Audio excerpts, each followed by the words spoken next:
আর মাত্র 2 দিন বাদে বন্ধ হচ্ছে নির্বাচনী প্রচারণা। তার পরদিনই ভোট, তাই দিনরাত উজাড় করে ভোটারদের দ্বারে দ্বারে যাচ্ছেন প্রার্থীরা। তবে এবার নির্বাচনী প্রচারণার মাঝেই হঠাৎ অসুস্থ হয়ে পড়েছেন কুষ্টিয়ার 3 আসনে জামায়াতের প্রার্থী মুফতি আমির হামজা। পরে দ্রুত তাঁকে হাসপাতালে ভর্তি করা হয়।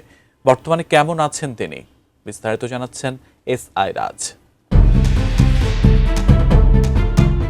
বাংলাদেশ জামাতে ইসলামী মনোনীত কুষ্টিয়া 3 আসনে সংসদ সদস্য প্রার্থী ও আলোচিত ইসলামী বক্তা মুফতি আমির হামজা অসুস্থ হয়ে হাসপাতালে ভর্তি হয়েছেন।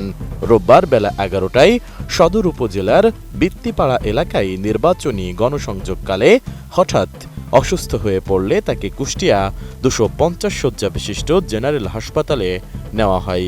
পরে হাসপাতালটির মেডিসিন ওয়ার্ডে তাকে ভর্তি করা হয়।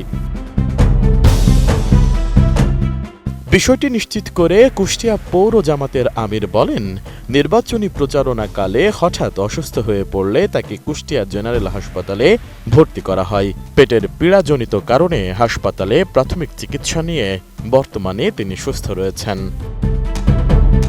নে 2 বেলা খাবি ফ্যান্টাস্টিক নিমো খালাল সল্টেড বিস্কুট।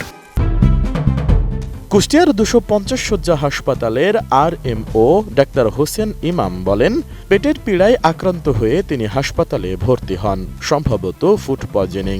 বেশ কয়েকবার বমিও করেছেন, তবে এখন তিনি শঙ্কামুক্ত। এবারের নির্বাচনে কুষ্টিয়ার 4টি সংসদীয় আসনের মধ্যে সবচেয়ে গুরুত্বপূর্ণ আসন কুষ্টিয়া 3, কারণ বিগত পরপর 3টি জাতীয় সংসদ নির্বাচনে এ আসন থেকে এমপি নির্বাচিত হন কার্যক্রম নিষিদ্ধ দল আওয়ামী লীগের যুগ্ম সাধারণ সম্পাদক মাহবুবুল আলম হানিফ।